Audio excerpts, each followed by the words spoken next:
Okay. नमस्कार. जय हिंद. मी brigadier Hemant Mahajan Marathi सृष्टीमध्ये आपलं पुन्हा एकदा स्वागत करतो. आपल्याला आठवत असेल की मागच्या आठवड्यामध्ये ज्याच वेळेला आपण भेटलो होतो आणि भारत चीनचं जे अतिक्रमण झालेलं आहे त्या विषयावरती आपण काल त्यावेळेला आपण बोललेलो होतो. आपण जवळजवळ 50 मिनिटं बोललो आणि मग अनेक प्रश्न त्यामध्ये आलेले होते. त्याविषयी सुद्धा आपण बोलण्याचा प्रयत्न केला. आज आपण पुन्हा एक अजून भारत चीन संबंधाचा एक पैलू घेऊन आज आपल्या समोर येणार आहोत. तो पैलू आर्थिक युद्धाचा आहे की भारताच्या विरुद्ध चीननी पहिले आर्थिक घुसखोरी केली, त्यानंतर आर्थिक आक्रमण केलं. याला व्यापाराचं आक्रमण सुद्धा म्हणता येईल, ट्रेड वॉर सुद्धा म्हणता येईल. नावं काही पण असतील, परंतु एवढं नक्की की चीननी भारताचा वापर करून प्रचंड नफा कमावला, ज्यामुळे त्यांची अर्थव्यवस्था खूप मोठी झाली, ज्यामुळे त्यांचं डिफेन्सचं बजेट वाढलं आणि त्यामुळे त्यांचं सैन्य जास्त आक्रमक झालं. आणि आज सुद्धा आपल्यातल्या अनेक भारतीयांना चीन हा नंबर 1 चा शत्रू आहे असं काही वाटत नाही. अनेक जण वादविवाद करतात की आम्हाला चीनी गोष्टींवरती बहिष्कार कसा टाकता येईल, आमचं कॉर्पोरेट वर्ल्ड हे चीनी वस्तूंवरती किती अवलंबून आहे, आम्हाला किती वेळ लागेल वगैरे वगैरे. या सगळ्या आर्थिक जे बाबी आहेत त्याच्याविषयी आपण बोलूच. परंतु आज एक महत्वाची घटना घडली, ती म्हणजे सकाळी देशाचे पंतप्रधान श्री नरेंद्र मोदी अचानक लेहमध्ये जाऊन पोहोचले, जी लडाखची कॅपिटल आहे. आपल्याला कल्पना आहे की लडाख ही एक युनियन टेरिटरी झालेली आहे. पहिले हा जम्मू काश्मीरचा भाग होता, परंतु आता ती एक सेपरेट युनियन टेरिटरी आहे आणि याची लोकसंख्या ही पुष्कळ कमी आहे, म्हणजे 5 लाखाच्या आसपास आहे. याला कोल्ड डेझर्ट म्हटलं जातं, म्हणजे इथे बर्फ हा प्रचंड प्रमाणामध्ये पडतो आणि काही ठिकाणी 25 फूट, 30 फूट, 40 फूट एवढा बर्फ. आणि इथे 2 जिल्हे आहेत, कारगिल आणि लेह. कारगिलमध्ये 1999 सालचं युद्ध झालं होतं, जे अतिशय टेलिव्हाइज्ड वॉर होतं. तर ते कसं झालं होतं याविषयी आपल्याला कल्पना आहे.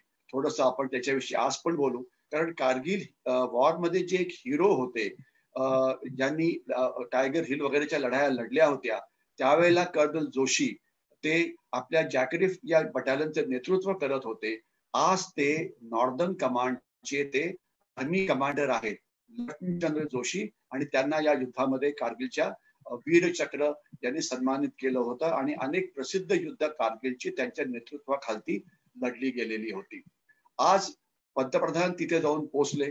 त्यांच्याबरोबर कोण होतं, तर आपले chief of defence staff general Rawat त्यांच्याबरोबर होते, आपले chief of army staff general Naravane त्यांच्याबरोबर होते, जनरल जोशी जे नॉर्दर्न आर्मी कमांडर ज्यांच्याविषयी मी आत्ता बोललो ते त्यांच्याबरोबर होते.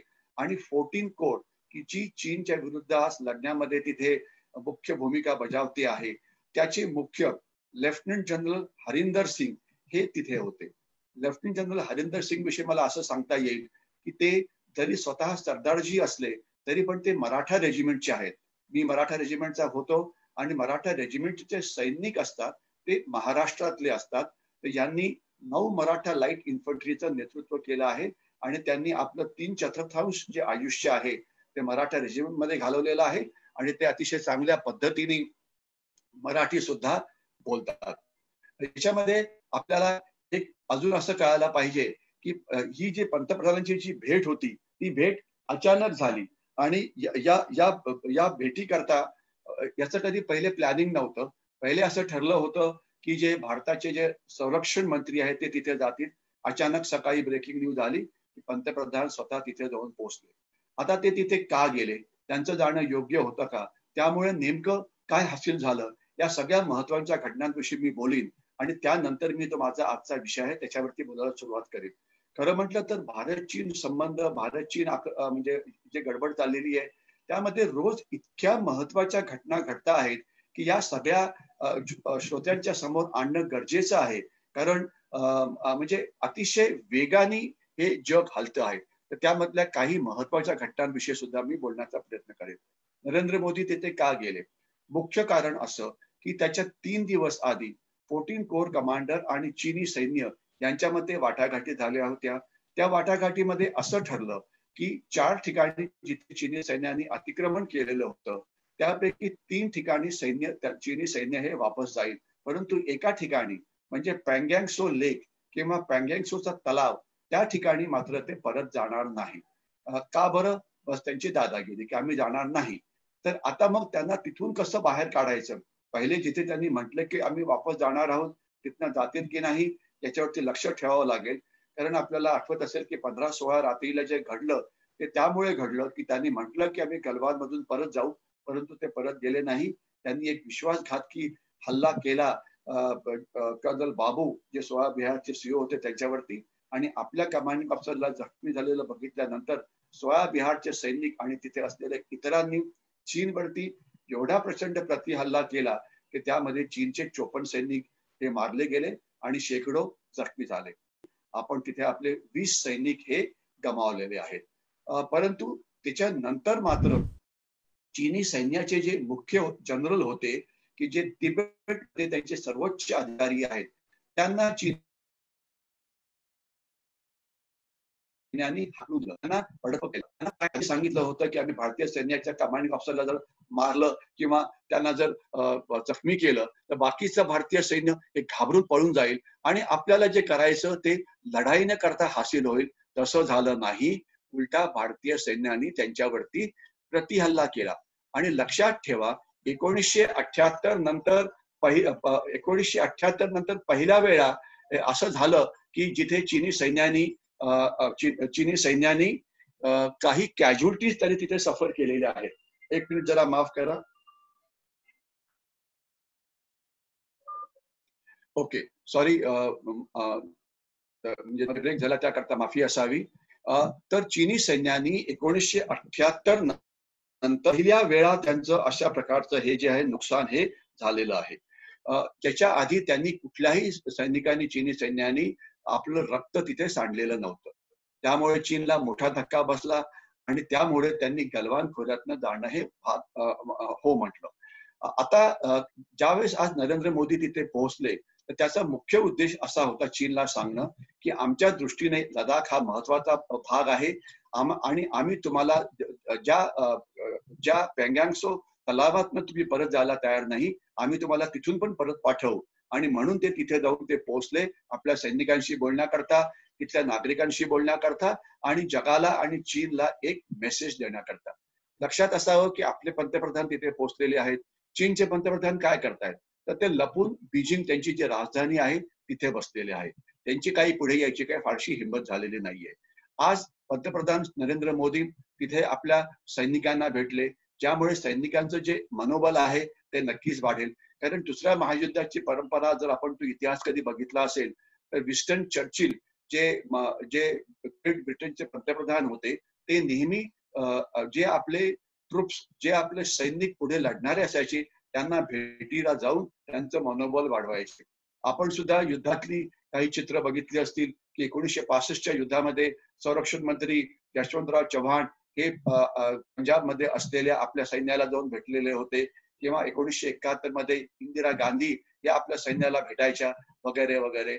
तर अशा प्रकारे पॉलिटिकल नेतृत्व जर पुढे गेलं तर नक्कीच सैन्याचं मनोबल वाढतं, याच्यामध्ये कोणाच्या मनात शंका नको. तिथे अनेक जखमी सैनिक आहेत, त्यांना पण पंतप्रधान भेटले, त्यामुळे त्यांचं पण मनोबल वाढलं. मनोबल वाढल्यामुळे आपली जी लढण्याची जी क्षमता असते ती नक्कीच अजून जास्त चांगली होते. त्याच्याशिवाय तिथे सगळे सिनियर अधिकारी एकत्र असल्यामुळे यापुढे चीन विरुद्ध नेमकं काय करायचं त्याच्याविषयी चर्चा झाली असेल आणि जर सैन्याला काही डिफिकल्ट डिसिजन घ्यायची असतील की जी घेणं सोपं नसतं, ज्याकरता आपल्याला आपल्या सरकारकडनं ओके लागतं, ती पण घेतली गेली असतील. काय घेतली गेली ते कधीही सांगितलं जाणार नाही, कारण ते युद्धाचे डावपेच आहे. अजून एक महत्वाचा मुद्दा म्हणजे की लडाखची लोकसंख्या 5 लाखाच्या आसपास आहे. तिथल्या लोकांचं थोडंसं मोराल म्हणजे त्यांचं मनोबल थोडंसं खालती आहे. त्यांना वाटतंय की आम्हाला इथे लढण्याकरता नुसतं एकटं सोडून दिलेलं आहे आणि बाकीच्या भारताला आमच्याविषयी काही पर्वा नाही. कारण टीव्ही चर्चा ज्या चालतात त्याच्यामध्ये लडाखच्या लोकांविषयी कधी काही बोललंच जात नाही. जे सीमावर्ती भागात जे लोक राहतात, ज्यांच्यावरती चीनच्या या अतिक्रमणाचा उपयोग होतो, परिणाम होतो, त्यांचं काय? आज आपल्याला कल्पना असेल की लडाखचे जे लोक सीमावर्ती भागात राहतात ते जनावरं पाळतात, याक असतात किंवा त्यांची जी इतर जनावरं असतात, त्यांना चरण्याकरता वेगवेगळी चरण्याची कुरणं असतात. आता चीनने अतिक्रमण केल्यामुळे ज्या ठिकाणी ते पहिले जायचे त्या ठिकाणी ते आता जाऊ शकत नाही आणि काही मागच्या भागात त्यांना जिथे जाता आलं असतं तिथे पण त्यांना आता जाण्याकरता बंदी करण्यात आलेली आहे. कारण असं की भारतीय सैन्याच्या हालचाली सुरू आहेत, त्या नेहमीच गुप्त असतात. त्यामुळे जर त्यांना तिथे गेलं तर माहिती पुढे जाऊ शकते, मागे जाऊ शकते, म्हणून त्यांना त्या भागापासून लांब ठेवण्यात आलेलं आहे. तर त्यामुळे त्यांची जी आर्थिक जे प्रॉब्लेम्स आहेत ते नक्कीच वाढलेले आहेत.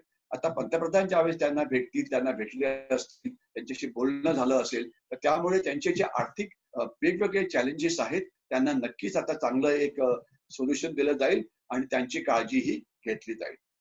एक अजून एक परिणाम जो होतो तो चीनी सैनिकांवरती होतो. ज्यावेळेस गलवानला 15-16 जूनला जो रात्री जी चकमक झाली, त्यामध्ये आपण आपले 20 सैनिक जे गमावले, त्यांचे जे अंत्यसंस्कार झाले, त्यांना आपण पूर्ण राजकीय सन्मान दिला. त्यांना लष्करी सन्मानामध्ये त्यांचा अंत्यविधी करण्यात आले आणि हजारो लाखो लोक त्यांच्या अंत्यविधी करता तिथे हजर होते आणि त्यांना आपल्या टीव्ही चॅनल्सनी सगळीकडे दाखवलं. म्हणजे देशांनी जे शहीद झाले देशांकरता त्यांना अतिशय उत्तम पद्धतीने मान वंदना ही दिली. मात्र चीनमध्ये काय झालं? चीनमध्ये त्यांच्या विरुद्ध त्यांचा जो अंत्यसंस्कार करण्यात आला तो अगदी चुपचापपणे करण्यात आला. कारण काय की त्यांना जगाला दाखवायचं नव्हतं की आम्ही या भागात आम्ही किती आमचे सैनिक गमावले. त्यामुळे झालं काय, ते चुपचाप झाल्यामुळे, कोणाला तिथे येऊ न दिल्यामुळे, त्यांना लष्करी सन्मान न मिळाल्यामुळे, त्यांना म्हणजे त्यांचं जे पॉलिटिकल नेतृत्व आहे त्यामध्ये तिथं कोणीच न आल्यामुळे सैनिकांचे जे कुटुंबीय आहेत त्यांना खूपच राग आलेला आहे. जसं आपल्याकडे वेगवेगळ्या प्रकारच्या सोशल मीडिया आहेत, फेसबुक लाईव्ह वगैरे, याच्यावरती आपला आजचा कार्यक्रम सुरू आहे आणि हा कार्यक्रम आपण जर कोणी चीनमधनं बघायचा असेल तर तो तिथून सुद्धा बघू शकतो जर त्याचा फेसबुकचा अकाउंट असेल तर. परंतु चीनची जी सोशल मीडिया आहे, ज्याला वैभव असं म्हटलं जातं, इथे कोणीही बाहेरचा माणूस ते बघू शकत नाही. परंतु या वैभववरती आता या कुटुंबियांनी आपला प्रचंड राग असा व्यक्त केलेला आहे. आज चीनमध्ये 70 ते 80 लाख रिटायर्ड सैनिक आहेत. आपल्या देशामध्ये 30 ते 40 लाख रिटायर्ड सैनिकांची संख्या आहे. तर तिथे 70 ते 80 लाख आहेत. त्यांच्यामध्ये सुद्धा प्रचंड राग आहे की अरे, ज्या सैनिकांनी देशाकरता प्राणाचं बलिदान दिलं त्यांचा अंत्यसंस्कार हा प्रॉपरली व्हायला नको का? तर त्यामुळे सुद्धा त्यांना खूपच राग आलेला आहे. तर यामुळे चीनी सैन्याला ज्यावेळेस दिसेल की आपले पंतप्रधान आपल्या सैनिकांच्या बरोबर फिरतायत, त्यांच्याबरोबर चहा पितायत, त्यांच्याबरोबर जेवता आहेत, त्यांच्याशी बोलता आहेत आणि त्यांच्या बाजूला असं काहीच होत नाही, तर त्याच्यामुळे त्यांचा राग हा अजून वाढणार आहे आणि त्यांची लढण्याची क्षमता ही नक्कीच कमी होणार आहे. परंतु यामुळे आता चीन जो प्यांगयांग सोलमधून परत जायला तयार नाही, तो लगेच परत जाईल का? तर त्याचं उत्तर थोडक्यात आहे की अजिबात नाही.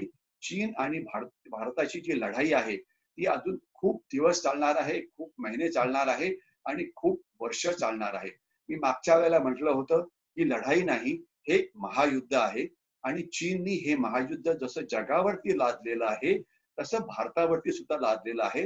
म्हणून करोना किंवा कोविड-19 असे शब्द वापरू नका. ज्याला तुम्ही चीनी व्हायरसचं युद्ध असं म्हणा. हे एक बायोलॉजिकल तिसरं महायुद्ध आहे किंवा जैविक महायुद्ध आहे, ज्यामुळे आपल्या अर्थव्यवस्थेचं जवळजवळ कंबरड चीननी मोडलेलं आहे. यानंतर जर आपल्याला आपल्या देशाला जर कळालं नाही की चीन हा आमचा नंबर 1 चा शत्रू आहे, त्यांना पाकिस्तान मदत करतो आहे, तर आम्ही आमच्याकडे असलेले सगळ्या उपाय योजना करून चीनवरती प्रतिहल्ला करायला पाहिजे. तसं जर आम्ही केलं नाही, 130 कोटी जर भारतीय एकत्र आले नाही, तर अर्थातच आपण त्यांचा पराभव हा येणाऱ्या काळामध्ये करू शकत नाही. मी आर्थिक युद्धावरती बोलणार आहे, तर त्यावेळेला मी या गोष्टींविषयी, सगळ्या गोष्टींविषयी नक्कीच बोलण्याचा प्रयत्न करेन. अनेक महत्वाच्या घटना आज होत आहेत. आजच एक बातमी आली होती की ज्यामध्ये ऑस्ट्रेलियाने सांगितलं की आम्हाला चीननी आमच्यावरती सायबर अटॅक केलेला आहे आणि आम्ही त्यांच्यात शत्रुत्व पुकारायला तयार आहोत आणि आम्हाला त्यांचा काही व्यापार नको, त्यांची काही आर्थिक मदत नको. चीननी त्यांना दमदाटी करायचा प्रयत्न केला की जर तुम्ही आमचं म्हणणं ऐकलं नाही तर आमचे टुरिस्ट तिकडे येणार नाहीत, आमचे विद्यार्थी तिथे शिकायला येणार नाहीत. पण ऑस्ट्रेलियाने सांगितलं की नाही, आम्हाला त्याची पर्वा नाही आणि ऑस्ट्रेलियानी आपलं डिफेन्स बजेट पुढचे 10 वर्ष ते 40% वाढवणार आहेत. ऑस्ट्रेलियाला कोणाची भीती वाटते? तर अर्थात चीनची. चीननी ऑस्ट्रेलियामध्ये कशी घुसखोरी केली हा एक वेगळाच विषय आहे. त्याच्याविषयी नंतर कधी वेळ मिळाला तर बोलू. परंतु आता मात्र ऑस्ट्रेलियाला चीनचा खूप राग आलेला आहे आणि जवळजवळ 130 देश आता एकत्र आलेले आहेत आणि ते म्हणतात की WHO म्हणजे वर्ल्ड हेल्थ ऑर्गनायझेशन मध्ये एक इन्क्वायरी व्हायला पाहिजे की हा जो चीनी व्हायरस आहे तो चीनमध्ये का नाही पसरला, बाकी जगामध्ये का पसरला, चीननी याची नुकसान भरपाई करून द्यायला नको का. तर परंतु चीन दादागिरी करून ते होऊ देत नाहीये. बघूया त्यांची दादागिरी ही किती वेळ चालते. एक 4 दिवसापूर्वी जर मला नक्की डेट्स आठवत असतील तर पाकिस्तानच्या कराचीमध्ये कराची स्टॉक एक्सचेंज वरती बलुचिस्तान लिबरेशन आर्मीच्या दहशतवाद्यांनी हल्ला केला. पाकिस्तानने लगेच चीनकडे कंप्लेंट केली की हा हल्ला भारतीयांनी केलेला आहे आणि चीननी लगेच युनायटेड नेशन सिक्युरिटी काउन्सिल, जी युनायटेड नेशन्सची सर्वात मोठी संस्था आहे, तिथे भारताविरुद्ध प्रस्ताव आणण्याचा प्रयत्न केला की कराची स्टॉक एक्सचेंज मधल्या झालेल्या हल्ल्याचा आपण लगेच विचार करायला पाहिजे. परंतु अमेरिका आणि जर्मनी यांनी आपली व्हेटो पॉवर वापरून त्याविषयी चौकशी ही होऊ दिली नाही. कालच डोनाल्ड ट्रम्प जे अमेरिकेचे राष्ट्रपती होते, त्यांचं स्टेटमेंट होतं की चीनचं जे अतिक्रमण जगावरती चाललेलं आहे हे धोकेदायक आहे. परंतु डोनाल्ड ट्रम्प बोलतात खूप प्रत्येक वेळा आज काही बोलला उद्या काहीतरी उलट बोलतात. परंतु त्यांनी ज्या आता काही ऍक्शन्स घेतलेले आहे त्याच्यावरती थोडंसं लक्ष देणं गरजेचं आहे.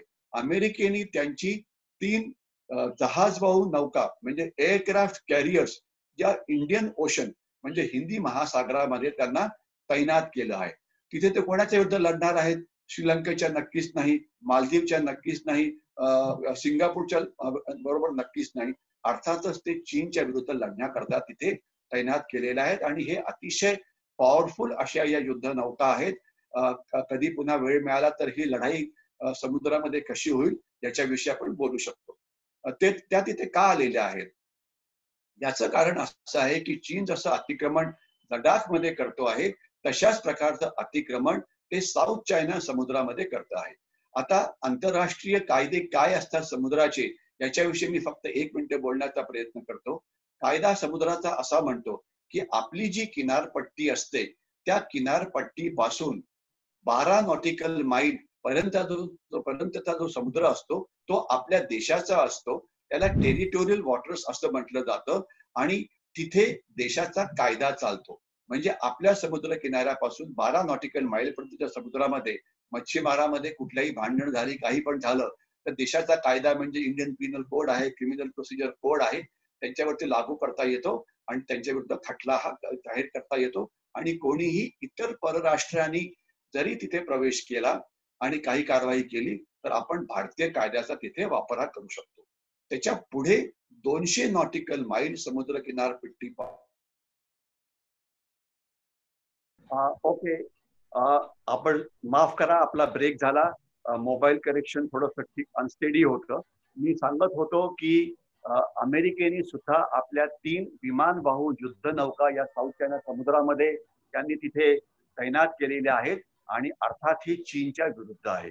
130 देश म्हणतात की चीनच्या विरुद्ध कारवाई करा.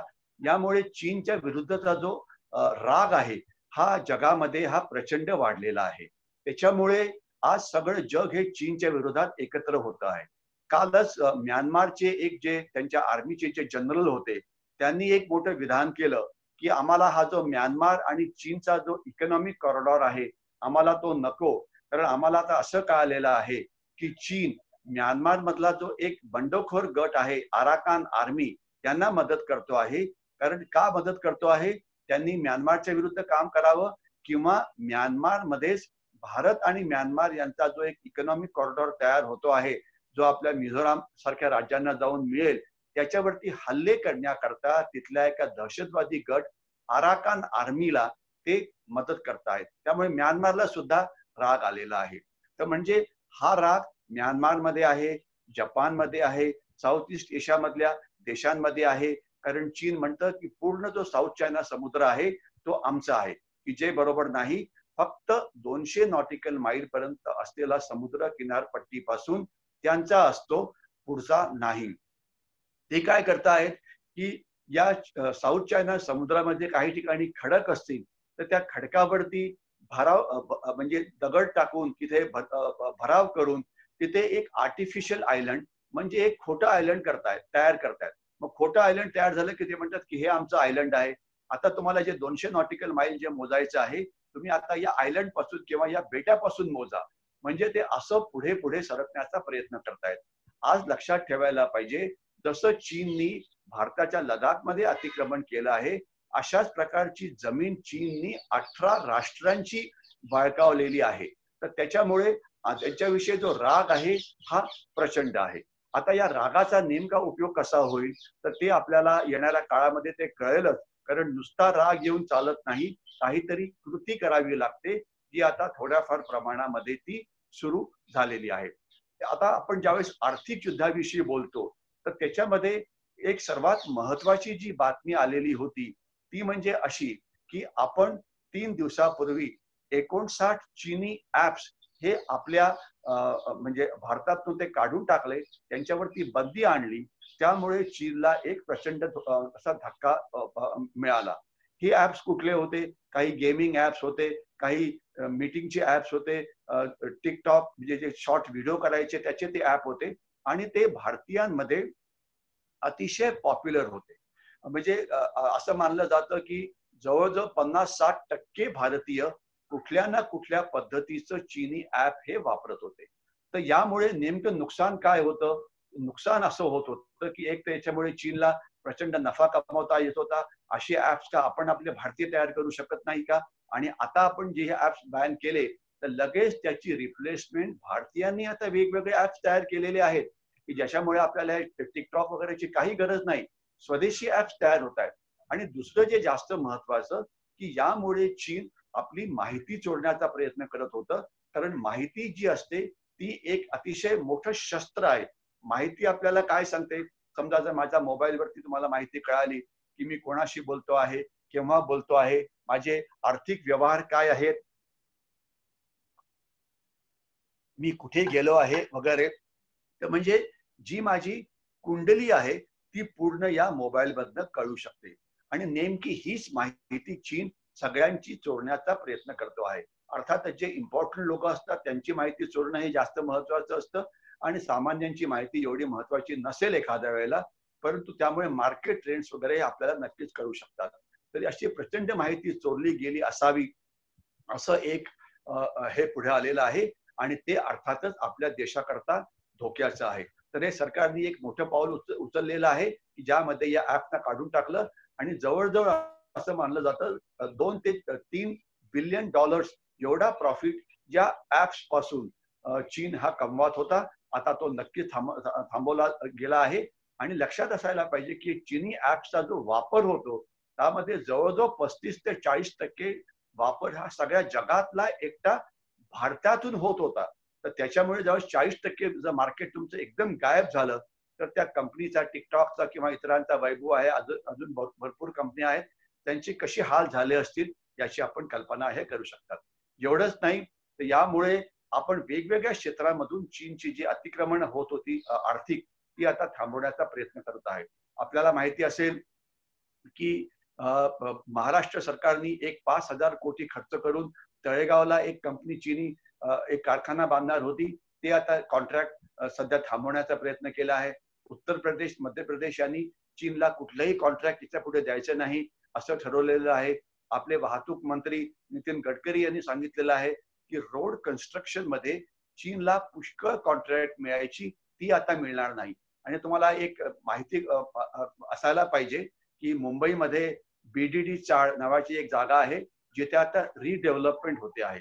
आणि ज्या वेळेला याचं टेंडर काढण्यात आलं तर ते टेंडर एका मराठी माणसाने ते जिंकलं कायद्याप्रमाणे. तर लोकांना खूपच आनंद झाला की मराठी पाऊल पुढे. तर की याच्यामुळे एका मराठी माणसाने एवढा मोठा काम आपल्या हातात घेतलं आहे. परंतु नंतर लक्षात आलं की ज्याला हे मिळालं त्या माणसाची एवढी आर्थिक शक्ती नाही आणि त्याच्या मागे चीनी कंपनी ही उभी होती. तर म्हणजे चीन भारतामध्ये जे अतिक्रमण करण्याचा प्रयत्न करतो ते वेगवेगळ्या प्रकारे करतं. म्हणजे डायरेक्टली चीनमधून फॉरेन डायरेक्ट इन्व्हेस्टमेंट येते असं नाही.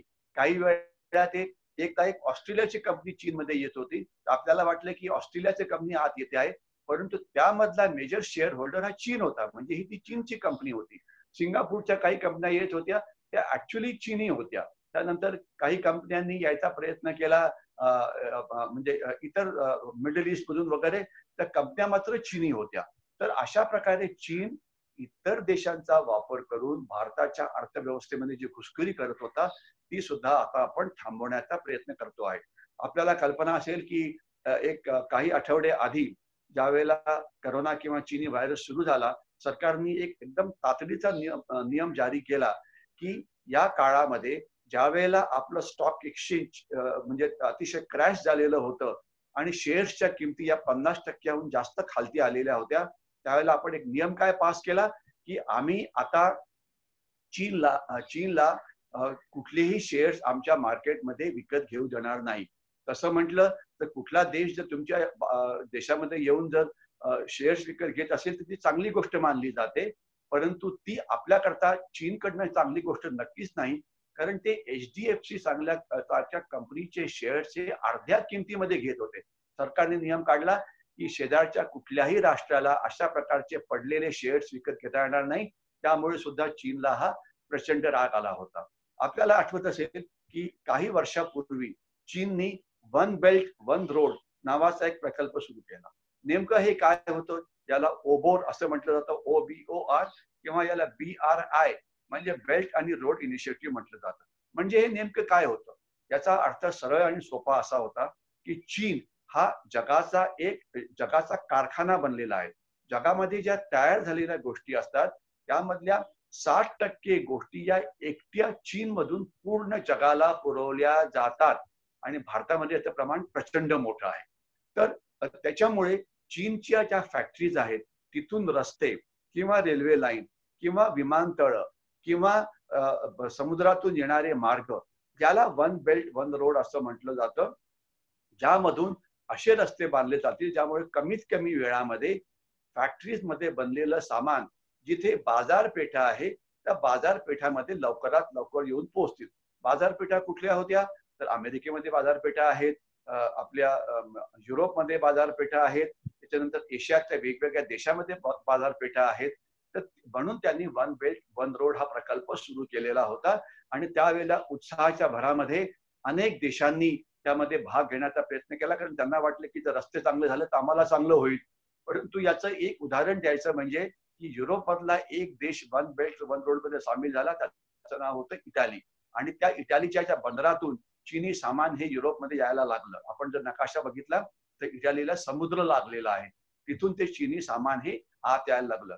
आणि त्यानंतर या वन बेल्ट वन रोड मधून ज्या प्रकारे चीनी व्हायरस इटालीमध्ये आला आणि अक्षरशः इटालीचं कंबरड मोडलेलं आहे. हा म्हाताऱ्या माणसांचा देश आहे, अतिशय आरामात राहायची यांना सवय होती की चीननी त्यांची अर्थव्यवस्था तर उद्ध्वस्त केलीच, परंतु त्यांचं सामाजिक जीवन सुद्धा उद्ध्वस्त केलं. म्हणजे या वन बेल्ट वन रोड मुळे व्हायरस सुद्धा तिथे पोहोचला आहे. आणि ज्या ज्या देशांनी वन बेल्ट वन रोड मध्ये भाग घेतला त्या सगळे आता नुकसानामध्ये आहेत. त्याची मी एक 2-3च मोठी उदाहरणं देतो. उदाहरण number 1, China Pakistan economic corridor $60 अब्ज खर्च करून हा कॉरिडॉर बनवला जातो आहे. आणि हा कॉरिडॉर सुरू होतो ग्वाडार बंदर जे बलुचिस्तान मध्ये आहे पाकिस्तानचं. तिथून हा रस्ता पाकिस्तानी ऑक्युपाईड जम्मू आणि काश्मीर, गिलगिट बाल्टिस्तान, काराकोरम इथून तो चीन मध्ये तो प्रवेश करतो. तर हा रस्ता बांधला घेण्यात आलेला आहे, ज्यामुळे पाकिस्तान एवढा कर्जबाजारी झाला आहे. कारण पाकिस्तान हा रस्ता कशा करता वापरेल, पाकिस्तानचा सर्वात मोठा उद्योगधंदा काय, दहशतवाद. तर दहशतवादाला काय रस्त्याची गरज पडते का, अजिबात नाही. तर म्हणजे आज हा जो रस्ते बांधले गेलेले आहेत त्याचा 1% वापर सुद्धा पाकिस्तान करू शकत नाही. त्यामुळे पाकिस्तान इतका कर्जबाजारी बनलेला आहे की आता इम्रान खान म्हणतात की पुढचे 10 वर्ष आम्ही कुठलंही कर्जाचं व्याज पण देऊ शकत नाही. आणि ते अक्षरशः दलदलीमध्ये ते फसलेले आहेत. पाकिस्तान फसलेला आहे. श्रीलंकेमध्ये हंबनतोटा नावाचं एक बंदर तयार केलं चीननी. त्यांना वाटलं की तिथे 5-6 हजार जहाजं परदेशातली तिथे येतील वेगवेगळ्या कारणाकरता, पण तिथे 5 किंवा 6 जहाजं सुद्धा वर्षातनं तिथे पोहोचत नाहीयेत. तर त्यामुळे चीन कर्जामध्ये एवढा डुबला की चीन कर्जात नाही डुबला, श्रीलंका कर्जामध्ये एवढा डुबला की त्यांना आता ते कर्ज वापस करण्याची त्यांची क्षमताच नाही. मग त्यांनी काय केलं, तर त्यांनी हे बंदर चीनला विकलं आणि आता 99 वर्ष हे बंदर हे चीनचं आहे. म्हणजे श्रीलंकेने आपलं जे सार्वभौमत्व आहे ते विकून टाकलं. तर अशाच प्रकारचं वन बेल्ट वन रोडचे नुकसान अनेकांकडे झालंय. आफ्रिकेतले देश असो की एशियातले देश असो, मलेशियाला तोच प्रॉब्लेम झाला, इंडोनेशियामध्ये पण तोच प्रॉब्लेम झाला आणि अनेक देशामध्ये. भारताने अतिशय शहाणपणाचा निर्णय घेऊन ज्या प्रकल्प हा जो इकॉनॉमिक कॉरिडॉर ज्याला म्हटलं जायचं यामध्ये प्रवेश केलेला नव्हता आणि ते डिसिजन किती चांगलं होतं हे आपल्याला कळतं की अक्षरशः 50-60 देशांना भयंकर त्रास होतोय आणि ते कर्जबाजारी झालेले आहेत आणि याला चीनची लोन डिप्लोमसी किंवा देशांना कर्जबाजारी बनवून त्यांना आपलं आर्थिक गुलाम कसं बनवायचं असं म्हणून ते पुढे येत आहे. परंतु भारत याच्यापासून वाचला कारण आपल्या नेतृत्वाने एक चांगलं डिसिजन घेतलं. पण त्यानंतर चीननी एक पुन्हा लबाडी केली, जशी ते लबाडी नेहमीच करत असतात. त्यांनी भारताचे जे टेक्नॉलॉजिकल सेक्टर आहे त्याच्यामध्ये घुसखोरी करण्याचा प्रयत्न केला. टेक्नॉलॉजिकल सेक्टर म्हणजे काय? तंत्रज्ञानाच्या कंपन्या. म्हणजे काय की समजा आता आपल्या देशामध्ये अनेक ठिकाणी मोबाईल बनवला जातात तर त्यांच्या त्या हार्डवेअरच्या कंपन्या, त्याच्यानंतर ज्या अशा कंपन्या आहेत ज्याला म्हणायचं की ब्राउझिंग केलं जातं त्या कंपन्या किंवा ज्याला आपण म्हणायचं की सॉफ्टवेअर कंपन्या किंवा ज्याच्यामध्ये सर्च इंजिन्स असतात, सर्च इंजिन सारख्या कंपन्या, अशा सगळ्या कंपन्यामध्ये त्यांनी प्रवेश करायचा प्रयत्न केला आणि कसं लपून आणि लबाडी करून प्रयत्न केला तिथे आत यायचा. ते लबाडी करून कसे आत आले की कंपनी येते सिंगापूर मधून, परंतु ऍक्च्युअली आपल्याला वाटलं पाहिजे की ही कंपनी सिंगापूरची असावी, परंतु होती ती चीनमध्ये. म्हणजे नाव सिंगापूरच्या कंपनीचं परंतु त्याचं सगळं आर्थिक भांडवल हे चीनचं. अशा प्रकारे त्यांनी वेगवेगळ्या देशातून येण्याचा प्रयत्न केला आणि सरकारने लगेच एक निर्णय घेतलेला आहे की चीनला अशा प्रकारच्या महत्वाच्या तंत्रज्ञानाच्या सेक्टरमध्ये आम्ही प्रवेश त्यांना घेऊ देणार नाही, जे एक अतिशय करेक्ट डिसिजन आहे. परंतु जी घुसखोरी आतापर्यंत झालेली आहे त्याच्यामधनं कसं बाहेर पडायचं हा एक आपल्या समोर असलेलं एक मोठं आव्हान आहे. तर टेक्नॉलॉजिकल सेक्टर म्हणजे browsing companies, internet based companies, startup जे आहेत ते, software companies, hardware companies, anything related to electronics वगैरे, यामध्ये ही महत्वाची सेक्टर्स बनली जातात. यामध्ये चीनचा प्रवेश आपण थांबवायला पाहिजे, जे आपण आता थांबवण्याचा प्रयत्न करतो आहे. काही घुसखोरी मात्र झालेली आहे, त्यामधून बाहेर पडण्याला आपल्याला थोडासा वेळ लागेल. परंतु आता सरकारने एक अजून काही महत्वाचे निर्णय घेतले. भारताची जी टेलिफोन कंपनी आहे BSNL, तर ते 4G करता त्यांनी एक कॉन्ट्रॅक्ट तयार केलं होतं की जे एका चीनी कंपनीला मिळत होतं, ते आता आपण थांबवलेलं आहे. आपले जे मेट्रो बनतं आहे पुण्यामध्ये आणि मुंबईमध्ये त्याच्याकरता डबे आपण ते टेंडर चीननी जिंकलं होतं, ते आता आपण बंद पाडलेलं आहे. याच्याशिवाय असे काही तंत्रज्ञानाचे जे कॉन्ट्रॅक्ट जे चीनला मिळालेले होते त्यामधून आपण त्यांना बाहेर काढलेलं आहे. ही अतिशय चांगली गोष्ट आहे. आता सध्या भारतामध्ये अनेक नागरिकांनी, अनेक संस्थांनी एक मोठी चळवळ सुरू केलेली आहे, ज्याला म्हणतात की चीनी गोष्टींवरती बहिष्कार घाला. अतिशय चांगली चळवळ आहे. आपल्याला काही चीनच्या अर्थव्यवस्थेविषयीची काही आकडेवारी ही समजणं गरजेचं आहे. भारत आणि चीन जवळजवळ एकाच वेळेला स्वतंत्र झाले. आपण 47 मध्ये आणि समजा चीन 49 मध्ये असं म्हणता येईल. म्हणजे जवळजवळ एकाच वेळेला आपला जन्म झालेला आहे.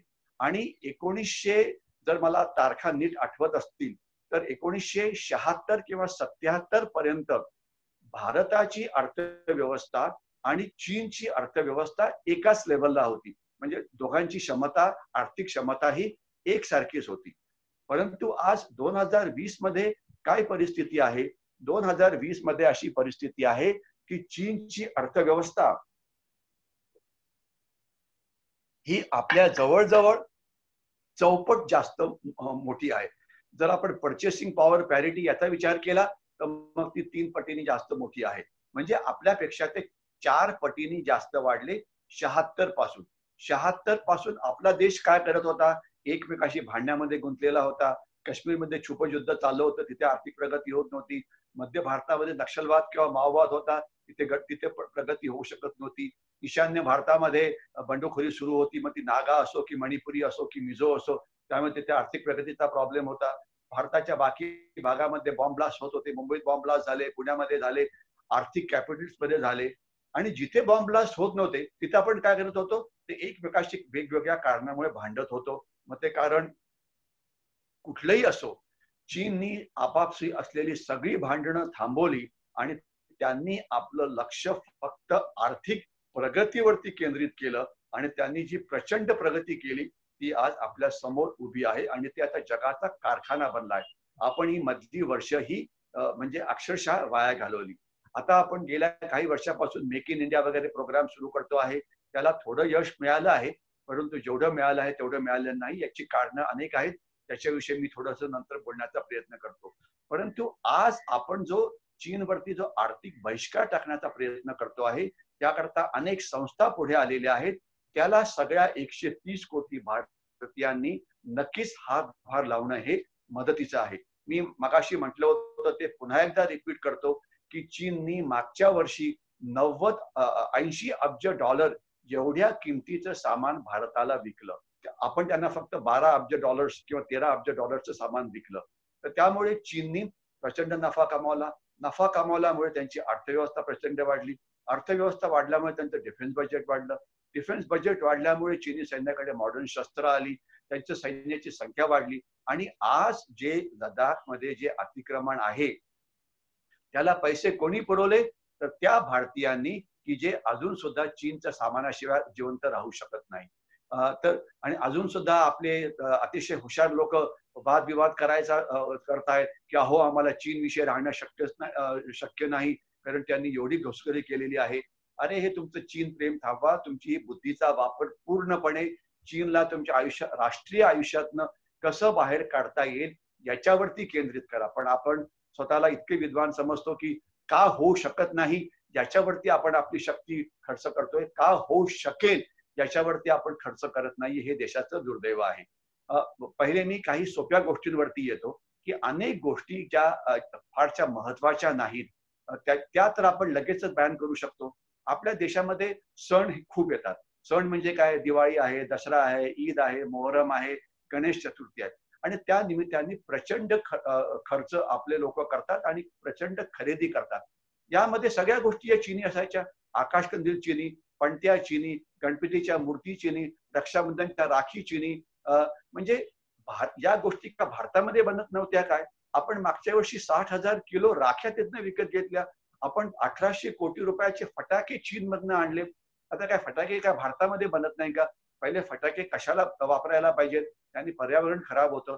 जर वापरायचे असतील तर शिवकाशी वगैरे जागा आहेत की जिथे फटाके चांगल्या पद्धतीने तयार होतात. तर ते तुम्ही का वापरत नाहीत? नाही. चीनचे फटाके थोडे स्वस्त असतात जे की खरं आहे आणि आम्हाला काहीतरी नवीन पाहिजे. तर आता अशा गोष्टींवरती की ज्या इसेन्शियल नाही त्याच्यावरती आपण 100% बॅन घालू शकतो. आणि आनंदाची गोष्ट अशी आहे की आपले जे CII आहे म्हणजे कॉर्पोरेशन म्हणजे जे आपले इंडस्ट्रियल लोकांचं जे एकत्रीकरण आहे त्यांनी आता असं डिसिजन घेतलेलं आहे की 500 वेगवेगळ्या प्रकारच्या म्हणजे वस्तू आणि त्यामध्ये 5,000 आयटम यांची आपण चीनमधनं खरेदी ही पूर्णपणे थांबवलेली आहे. त्यामुळे आता हे जे सगळं सामान आहे दिवाळीचं असो की दसऱ्याचं असो हे आपले इथले लघु उद्योग आणि मध्यम वर्गाचे दर्जाचे उद्योग तेच बनवतील.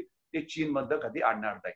आपले काही व्यापारी आहेत की जे अजून सुद्धा चीनमधनं सामान आणतात. कारण काय की ते स्वस्तात मिळतं. स्वस्त आणि काय आहे की अनेक प्रश्न विचारला जातो की आपण चीनमधलं आयात पूर्णपणे थांबवू का शकत नाही. याचं मुख्य कारण आहे की WTO म्हणजे वर्ल्ड ट्रेड ऑर्गनायझेशन आहे.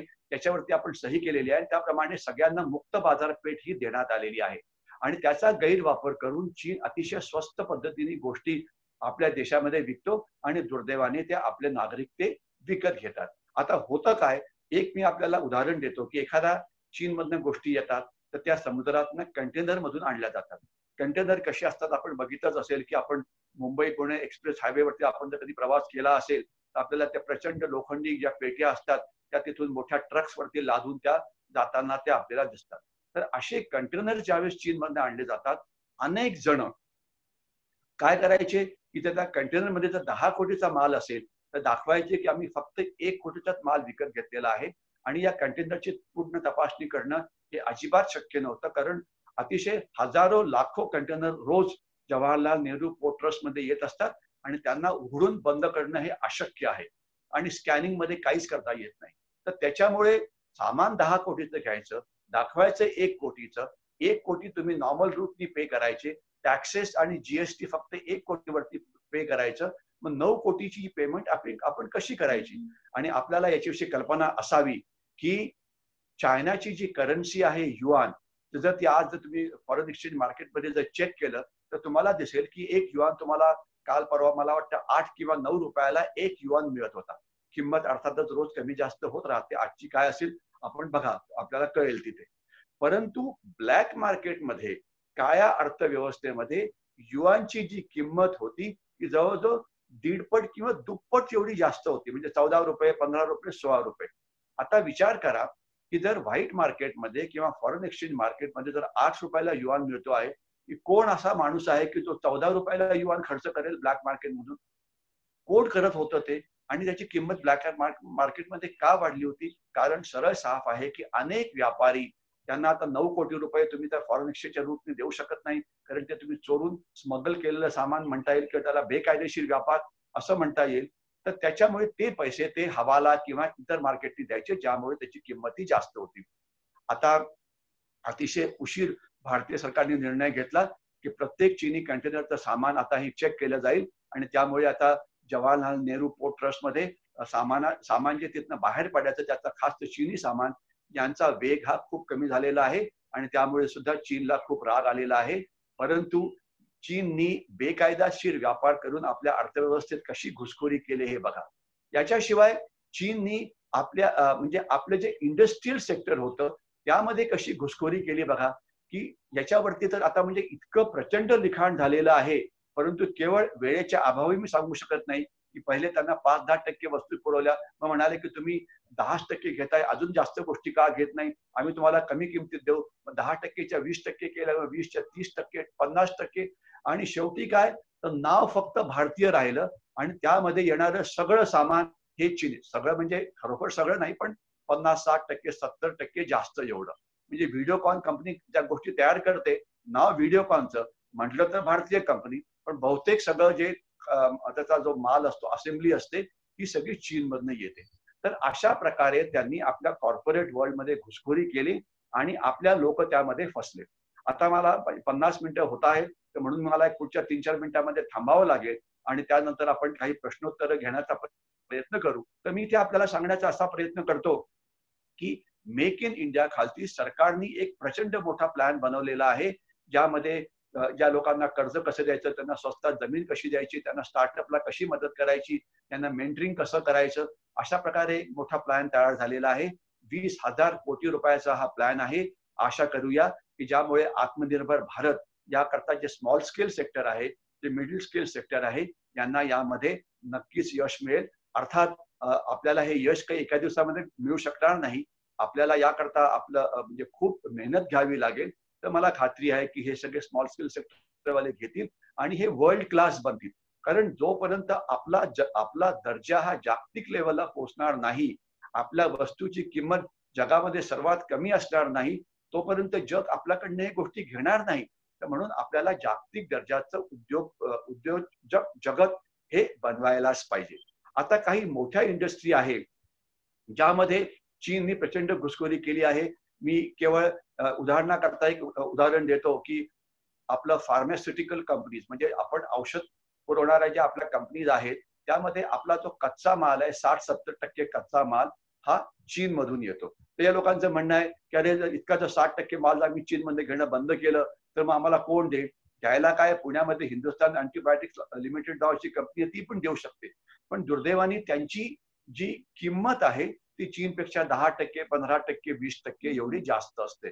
म्हणजे आपली जी प्रॉडक्टिव्हिटी आहे, ती प्रॉडक्टिव्हिटी ही कमी आहे. तर ती आपल्याला जागतिक दर्जाची करावी लागेल. म्हणजे असं म्हटलं जातं की आपले जे इंडस्ट्रीमध्ये जे वर्कर्स काम करतात, आपली प्रॉडक्टिव्हिटी जगामधले सर्वात कमी आहे. आपले मग ते अनस्किल्ड लेबर्स असो की स्किल्ड लेबर्स असो की सेमी स्किल्ड लेबर्स असो, तर त्यांची प्रॉडक्टिव्हिटी म्हणजे काम करण्याची क्षमता ही वाढवायला पाहिजे. त्याकरता स्किल इंडिया हा प्रोग्राम सुरू आहे. आशा करूया की आपण एक चांगले वर्कर्स बनू जे या क्षेत्रामध्ये काम करत आहेत. याच्याशिवाय काही काही इंडस्ट्रियल सेक्टर्समध्ये त्याचं म्हणजे प्रमाण इतकं जास्त वाढलेलं आहे की ते म्हणतात की आम्हाला आम्ही चीनशिवाय राहणार कसं. तर मला याच्याकरता एक म्हणजे वेळेच्या अभावी मी आपल्याला एक उदाहरण देऊ इच्छितो की ज्यावेळेस आम्ही सैन्यामध्ये प्रवेश केला तर त्यामध्ये म्हणजे स्विमिंग म्हणजे पोहायला येणं हे कंपल्सरी होतं. आमच्यामधले काही जण हे डोंगराळ भागात आले होते, म्हणजे हिमाचल प्रदेश म्हणा किंवा लडाख म्हणा, तर त्यांनी कधी आयुष्यात तिथे कधी पाणी बघितलेलं नव्हतं. तर त्यामुळे स्विमिंग नावाची गोष्ट त्यांनी कधी बघितलीच नव्हती. तर त्यांना ज्यावेळेस आम्ही आलो ट्रेनिंग करता, तर त्यांना सांगण्यात आलं की तुम्हाला स्विमिंग हे यायलाच पाहिजे आणि त्याकरता तुम्हाला कोचिंग दिलं जाईल. आणि कोचिंगची पद्धत मी आपल्याला सांगतो. आपल्याला एखाद्याला वाटेल की अतिशय हे क्रूर पद्धत आहे. एक दिवस सांगितलं की हात-पाय कसे मारायचे आणि दुसऱ्या दिवशी या मुलांना, या कॅडेट्सना पाण्यात ढकलून देण्यात आलं. पाण्यात ढकलून दिलं, त्यांनी गटांगळ्या खायला सुरुवात केली. कसं बसं त्यांनी आपला जीव वाचवला, कारण आपण माणसाला मरायचं तर नसतंच ना शेवटी म्हणजे. त्यांनी आपला जीव वाचवला आणि हात-पाय जोरजोरात असे मारले की त्यांना म्हणजे ते तरंगले म्हणजे. आणि तिसऱ्या किंवा चौथ्या दिवसापासून ते पोहायला शिकले. मला वाटतं आज कॉर्पोरेट वर्ल्ड ज्यांची डिपेंडन्सी ही चीनवरती प्रचंड वाढलेली आहे, त्यांना अशाच प्रकारे पाण्यात ढकलायची गरज आहे. त्यांना सांगा की तुम्ही हे हात-पाय गाळून जे टाकलेले आहेत ते सोडा. तुम्हाला स्वतःच्या पायावरती उभं राहावं लागेल. चीननी ज्या पद्धतीने ते वर्ल्ड क्लास बनले, ती पद्धत आपल्याला माहिती आहे. त्याप्रमाणे तुम्ही काम करा आणि वर्ल्ड क्लास बनण्याचा प्रयत्न करा आणि हे त्यांच्यावरती लादलंच गेलं पाहिजे. नाहीतर हे आपले लोक बुलक कार्टच्या स्पीडनी म्हणजे बैलगाडीच्या स्पीडनी काम करतील आणि पुन्हा फसतील. तर त्यांना आता एक म्हणजे त्यांच्या मागे लागायला पाहिजे की तुम्हाला नक्कीच म्हणजे अतिशय वेगाने काम करावं लागेल. मला एक असं वाटतं की एकदा एक मोठा म्हणजे एक मोठा रिसर्च झाला होता की देश महान का बनतात. तर त्यावेळेला म्हणजे अनेक कारणं समोर आली होती की देश महाशक्ती बनतात कारण त्यांची एरिया जास्त असते, म्हणजे ते प्रचंड मोठे देश असतात. अजिबात नाही. लहान देश सिंगापोर सारखे सुद्धा मोठे झाले आहेत कारण ते प्रोडक्टिव्ह होते. देश महान बनतात कारण त्यांच्याकडे नॅचरल रिसोर्सेस म्हणजे नैसर्गिक साधनं असतात. अजिबात नाही. जपानमध्ये काहीही बनत नाही, परंतु ते एक अतिशय मोठी महाशक्ती आहे. देश महान बनतात कारण त्यांना समुद्र किनारा आहे. आज हजारो असे देश आहेत की त्यांना समुद्र किनारा आहे, पण त्यांना ते कधीच महान बनलेले नाहीये. काही महान पण बनलेत, पण अनेक जण महान बनलेले नाहीयेत. तर यामध्ये का महान बनतात? याला अनेक कारणं आहेत. नेतृत्व आहे, परंतु त्याच्यामधले एक महत्वाचं कारण आहे त्या देशातले सामान्य जनता की जे देशावरती प्रेम करते, जे देशभक्त आहेत आणि जे देशाला म्हणतात की मी देशाकरता काय करू शकतो. म्हणजे देशाकरता काय करू शकतो याचा अर्थ असा होतो की आपण नियम पाळतो, आपण कायदे पाळतो, आपण शिस्त प्रिय पद्धतीने राहतो आणि ज्या क्षेत्रामध्ये आपण काम करतो त्या क्षेत्रामध्ये आपण जगातले सर्वात चांगले असतो. म्हणजे आपण जर विद्यार्थी असाल तर तुम्ही किती श्रेष्ठ विद्यार्थी बना, अर्जुनासारखं. अर्जुनाला सर्वश्रेष्ठ विद्यार्थी असं म्हटलं जातं. जर तुम्ही शिक्षक असाल तर तुम्ही कुठले शिक्षक बनायला पाहिजे? द्रोणाचार्य, की जे एक अतिशय उत्कृष्ट गुरु समजले जातात. जर तुम्ही सायंटिस्ट असाल तर तुम्ही कसे सायंटिस्ट बनायला पाहिजे? जसे अमेरिकेच्या नासामध्ये आहेत, नॅशनल एरोनॉटिक स्पेस ऍडमिनिस्ट्रेशन मध्ये जे सायंटिस्ट आहेत ते जगातले सर्वोत्तम आहेत. आणि आपल्याला कल्पना असेल की तिथले 30% सायंटिस्ट हे भारतीय आहेत. जर तुम्ही इंडस्ट्रियलिस्ट असाल तर जसे आता मायक्रोसॉफ्टचा जो बॉस आहे तो भारतीय आहे, गुगलचा जो बॉस आहे तो भारतीय आहे. म्हणजे ज्या जागतिक दर्जाच्या कंपन्या ज्या आहेत त्यांचे जे सीईओ आहेत ते भारतीय आहेत. ते जर तेवढे हुशार बनू शकतात तर काय इथले सीईओ तसे हुशार बनू शकत नाही का? आपण नक्कीच बनू शकतो. आज सिलिकॉन व्हॅलीमध्ये जिथे प्रचंड तंत्रज्ञानाला पुढे आणलं जातं तिथे 20-25% लोक हे भारतीय आहेत. तर जर सिलिकॉन व्हॅलीमध्ये जर असं होऊ शकतं तर भारताची जी सिलिकॉन व्हॅली बँगलोर किंवा पुणे की ज्याला आपण IT हब्स म्हणतो, इन्फॉर्मेशन टेक्नॉलॉजी हब्स म्हणतो, तिथे आपण त्या दर्जाला पोहोचू शकत नाही का? नक्कीच पोहोचू शकतो. चीननी यश कसं मिळवलं याकरता हा एक म्हणजे मोठा विषय होईल. त्याचं 3-4 कारणं आहेत. मी थोडक्यात सांगण्याचा प्रयत्न करतो की चीननी यश मिळवलं कारण तिथे जमिनीची किंमत खूप आहे. आपल्याकडे जमिनीची किंमत वाढते. आज ₹X पर एकर जर किंमत असेल तर तिथे कुठला काय ब्रिज बनणार असेल तर 5-6 पटीने त्याची किंमत अनेक राजकीय नेते वाढवतात. दुसरं आपलं लेबरची प्रॉडक्टिव्हिटी वाढवण्याचा गरज पडायला पाहिजे. त्याच्याशिवाय आपले जे कॅपिटल आहे त्याची कॉस्ट जास्त आहे. आपली इंडस्ट्रियल एफिशियन्सी किंवा त्याला इन्फ्रास्ट्रक्चर म्हणतात त्याच्यामध्ये इम्प्रुव्हमेंट करण्याची गरज आहे. तर अशा अनेक गोष्टी आहेत की ज्याप्रमाणे आपण जागतिक दर्जाची अर्थशक्ती बनू शकतो. त्याकरता प्रयत्न सुरू झालेले आहेत.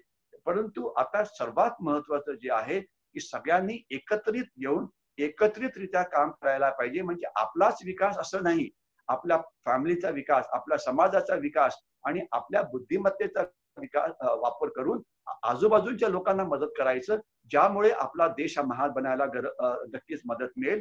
तर मी आता शेवटी थांबण्याचा प्रयत्न करतो आणि एवढंच सांगतो की चीनवरती जर आपण आर्थिक बहिष्कार जास्त इफेक्टिव्ह बनवला, की ज्याला आता मोमेंटम मिळत आहे, तर चीनची आर्थिक शक्ती कमी करण्यामध्ये नक्कीच मदत मिळेल. आणि जसं आपण आर्थिक बहिष्कार टाकण्याचा प्रयत्न करतो आहे, तसाच बहिष्कार टाकण्याचा प्रयत्न अमेरिका करत आहे, काही देश करत आहे. आता जे चीनमधनं तंत्रज्ञान आपल्याकडे येत होतं ते आपण घेऊ शकतो, तैवान मधून ते घेऊ शकतो, जपान मधून, म्हणजे त्याला पर्याय आहेत. आणि त्यांच्या या देशांशी आपण आता थोडंफार बोलणी सुरू केली आहेत. चीनमधल्या काही इंडस्ट्रीज शिफ्ट व्हायला मागतायत. त्याच्यातल्या 2-3 या भारतामध्ये आल्यात. एक जर्मनीची फॅक्टरी ही आग्रामध्ये येऊन पोहोचलेली आहे. परंतु जास्त यायला पाहिजे, कारण आज जवळजवळ सगळ्या युरोपियन आणि अमेरिकन इंडस्ट्री बाहेर यायला मागतायत. तर त्या जर त्याच्यातल्या अर्ध्याच भारतात आल्या तर नक्कीच आपल्याला फायदा होईल. परंतु भारतीयांचं एक पद्धत अशी आहे की स्वतःच्या पायावरती कुऱ्हाड मारणं. मी एक उदाहरण देतो, काही जणांना त्याचा राग पण येईल, परंतु ते उदाहरण आपल्या समोर येणं गरजेचं आहे. कोकणामध्ये जो महाराष्ट्राचा भाग आहे, तिथे एका ठिकाणी आर्मॅको नावाचं एक कंपनी आहे सौदी अरेबियाची. ती जगातला सर्वात मोठा तेल संशोधक कारखाना तिथे बनवायला तयार होती आणि तो जगातला सर्वात मोठी ती ऑइल रिफायनरी बनली असती. आर्मॅको तिथे फॅक्टरी आणायला मागत होती, कारण त्यांचं भारतावरती किंवा कोकणावरती फार प्रेम होतं असं नाही. त्यांना प्रॉब्लेम आहे की त्यांची जी गल्फ ऑफ ओमान आहे, तिथे इराण त्यांच्यावरती हल्ला करतो आणि त्यांच्या जहाजांना बाहेर येऊ देत नाही.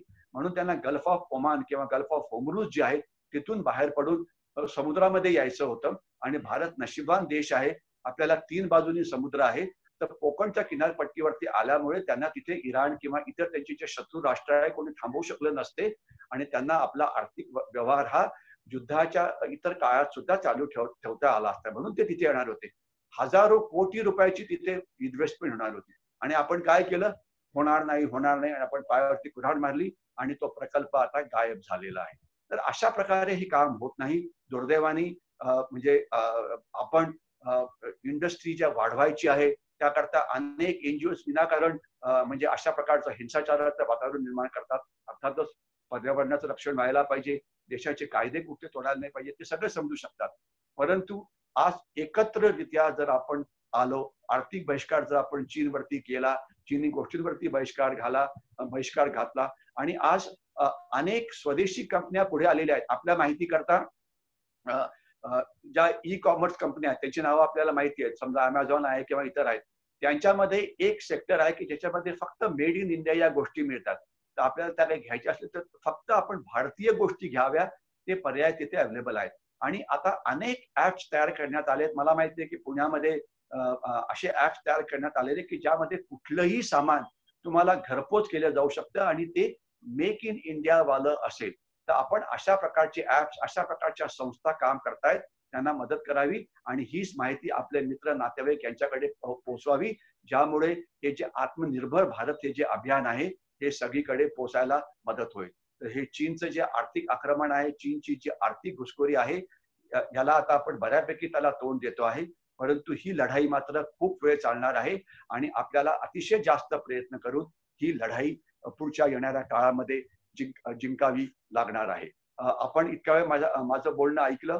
याच्या पुढच्या भागामध्ये आपण ज्यावेळेस पुन्हा एका आठवड्यानंतर भेटू त्यावेळेला आपण अशाच अजून एका मुद्द्यावरती विचार करू, कारण चीन विषयी इतकी अपुरी माहिती आपल्या देशामध्ये आहे. अनेकांना वाटतं की चीन प्रचंड आर्थिक शक्ती आहे, चीनचं सैन्य खूप जास्त आहे, त्यामुळे आपण काही त्यांचा मुकाबला करू शकत नाही. म्हणून मराठी सृष्टीच्या द्वारे अशा प्रत्येक आठवड्यामध्ये एकदा अशा प्रकारचे फेसबुक लाईव्ह प्रोग्राम आपण करण्याचा प्रयत्न करतो आहे, ज्यामुळे एक चांगली पॉझिटिव्ह माहिती जास्तीत जास्त लोकांकडे आपण पोहोचू शकू.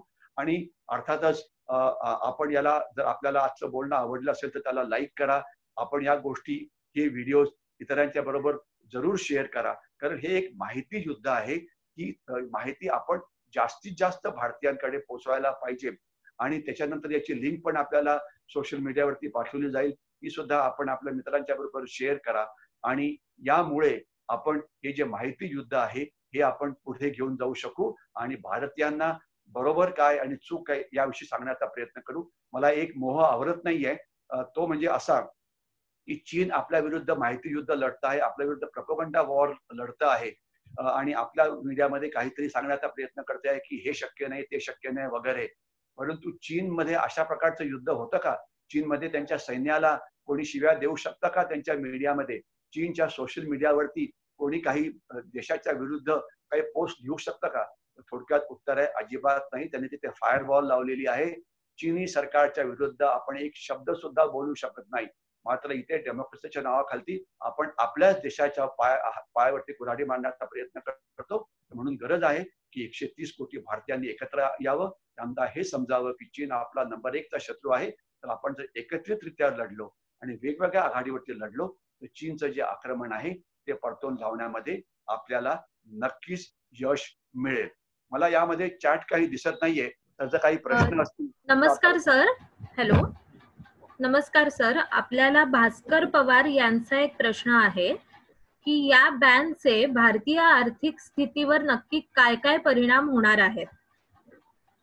असं आहे, सिंपल गोष्ट आहे की चीन मधल्या गोष्टी चीन मधून येत होत्या कारण त्या स्वस्त होत्या. आता स्वस्त गोष्टींच्या ऐवजी जर महाग गोष्टी आल्या तर थोड्याशा किमती तर नक्कीच वाढणार आहे. आता समजा एखादं फ्रीज आहे, रेफ्रिजरेटर आहे किंवा वॉशिंग मशीन आहे. चीनी समजा जर 35,000ला मिळत होतं तर इतर हे तुम्हाला 40,000ला मिळतं आहे. म्हणजे त्याची किंमत एक 10-15% नक्कीच वाढणार आहे. तर ती आपल्याला ही किंमत सहन करावी लागेल. कारण 1976च्या आधी आपण कुठलीही चीनी गोष्ट विकत घेतली नव्हती. त्यावेळेला आपण बिना चीनचं जगू शकलो. तर आता का नाही? एक चीन सुद्धा आपल्याकडे बघून हसतं आणि म्हणतं की भारतीयांना आम्ही आता इतक्या स्वस्त गोष्टींची सवय लावून ठेवलेली आहे की ते स्वस्त गोष्टींच्या शिवाय ते राहू शकणार नाही. आपल्याला या स्वस्त गोष्टींची सवय घालावी लागेल. अर्थातच भारतीय इंडस्ट्रीने थोडं अजून जास्त म्हणजे किमती कमी करायला पाहिजे, याच्यात काही प्रश्नच नाहीये. जे शक्य होईल, परंतु ते लगेच शक्य होणार नाही. येणाऱ्या समजा काही 1-2 वर्षामध्ये आपण सुद्धा जागतिक दर्जा हा हासिल करू शकू. तोपर्यंत जर काही आयटमच्या किमती वाढल्या तर त्या किमतींना सहन करण्याकरता आपली क्षमता ही असायला पाहिजे. देशाचं अर्थव्यवस्थेचं नुकसान काही होणार नाही याची आपण जास्त काळजी करू नये. कारण जर आपण आत्मनिर्भर झालो, तुम्हाला एक उदाहरण देतो, की आता आपण 59 ऍप्स काढले, याचा भारतीयांना प्रचंड फायदा झाला आहे. अहो, आता अनेक लोकांनी आपले ऍप तयार केलेले आहेत. त्यांचा उद्योगधंदा सुरू होईल, त्यांना रोजगार मिळेल, रोजगार निर्मिती होईल. म्हणजे चीनला आपण लाथ मारून बाहेर काढलं. याच्यामुळे आपल्या देशामध्ये उद्योजकांना अनेक वेगवेगळ्या क्षेत्रामध्ये आता प्रगती करता येईल. चीन असताना त्यांना चीनची कॉम्पिटिशन करता येत नव्हती कारण क्षमता आपली ही कमी होती. आता त्यांना बाहेर काढलं. आता तुम्हाला लोकांना तर टिकटॉक सारखे ऍप पाहिजेत, बनवले ते. तुम्हाला मीटिंग करता ऍप पाहिजे, ते बनलेले आहेत. तुम्हाला समजा गेमिंग करता ऍप पाहिजे, ते बनत आहेत. तर त्याच्यामुळे भारतीय गोष्टी बनतील आणि यामुळे भारताचे उद्योगधंदे हे पुढे येतील, नफा वाढेल. उलटा over a period of time आपल्या अर्थव्यवस्थेला नक्कीच जास्त फायदा होईल. याच्या मधामध्ये काही आपल्याला हे नको. काही काळ काही आयटम्सच्या किमती या वाढू शकतील. आता जर समजा तुमचं बजेट फटाके विकत घ्यायचं 100 रुपये असेल आणि भारतीय फटाक्याची किंमत 10% जास्त असेल तर कमी फटाके किंमत विकत घ्या ना. सरळ गोष्ट आहे. 100 रुपयाचेच फटाके विकत घ्या. तर करायला अनेक गोष्टी आहेत. परंतु आपल्याला काही काळ काही आयटम्सच्या किमती त्याची किमती वाढू शकतात. परंतु नंतर मात्र भारताची आर्थिक प्रगती वाढण्याकरता मदत होईल. आणि सर्वात जास्त आज आपल्या देशामध्ये सामाजिक अस्वस्थता आहे कारण युवकांना जॉब्स मिळत नाहीये. तर ज्यावेळेस अर्थव्यवस्था आपली म्हणजे जास्त चांगली मोठी होईल तर युवकांना जॉब सुद्धा मिळतील. तर त्यामुळे आत्मनिर्भर भारत किंवा मेक इन इंडिया यामुळे आपली अर्थव्यवस्था तर वाढेलच परंतु युवकांना जॉब पण मिळतील. तर ते एक चांगलं पाऊल आहे. पुढचा प्रश्न. सर, आदित्य संबूस यांचा आपल्याला प्रश्न आहे. भारतीय लोकांना स्वदेशी माल खरेदी करायला कसं प्रवृत्त करता येईल? असं आहे, हा जो प्रश्न तुम्ही विचारला आहे की भारतीय लोकांना स्वदेशी माल करण्याकरता कसं प्रवृत्त केलं आहे, तर मी तुम्हाला असं सांगेन की आता चीनने आपल्या विरुद्ध महायुद्ध चालवलेलं आहे, ज्याच्याविषयी मी आता बोलत होतो. आणि चीनने आपल्या अर्थव्यवस्थेचं कंबरड मोडलंय ज्याविषयी मी सांगितलं. आणि चीन आपल्याला कशा प्रकारे त्रास देतो हे मी सांगितलं. आणि एवढं सगळं सांगितल्यानंतर जर काही लोकांना कळत नसेल की चीन हा आपल्या देशाचा नंबर 1 शत्रू आहे आणि अजून सुद्धा जर त्यांना प्रवृत्त करावं लागत असेल तर मला वाटतं ही ताकद माझ्यामध्ये नाही. ती कोणाकडे असेल तर त्यांना शोधा तुम्ही. परंतु हे मग देशाचं दुर्दैव आहे की लोकांना जर प्रवृत्त करावं लागत असेल तर. पण त्यांना सांगा की भारतीय सैन्याचं रक्त असं वाया घालवू नका. काही लोकांना नुसते आर्थिक प्रॉफिट कमवायचे आहेत. म्हणून नुसतं चीनी माल विकत आणायचा हे चालणार नाही. आम्हाला आमच्या पायावरती उभं राहावं लागेल. तर तुमच्याकडे जर बजेट कमी असेल तर तुम्ही कमी सामान विकत घ्या, त्यात काय विशेष आहे? चीन मधलं काही आपण रोटी कपडा मकानच्या गोष्टी तर तिकडनं येत नाहीयेत ना. आपले गहू तांदूळ म्हणजे ज्याला आपण रोजच्या जीवनात लागणाऱ्या गोष्टी त्या काही चीन मधून येत नाहीयेत. चीन मधून ज्या गोष्टी येतात त्या सगळ्या कन्झ्युमर गुड्स आहेत, ज्यांच्याशिवाय आपण राहू शकतो. काही असं गरज नाहीये की तीच गोष्ट आपण विकत घ्यायला पाहिजे. आपण एकाच ब्रँडचं मोबाईल घ्यायला पाहिजे सांगितलं कोणी तुम्हाला? लहान दुसऱ्या ब्रँडचा मोबाईल घ्या, त्याच्यापेक्षा लहान कमी किमतीचा मोबाईल घ्या. तर अनेक पर्याय अवेलेबल आहेत, त्याचा वापर करा आणि तुमच्या बजेटमध्ये तुम्हाला जे परवडतं ते घ्या. परंतु चीनी मालावरती 100% बहिष्कार घाला. ही एक काळ्या दगडावरची रेघ आहे. धन्यवाद.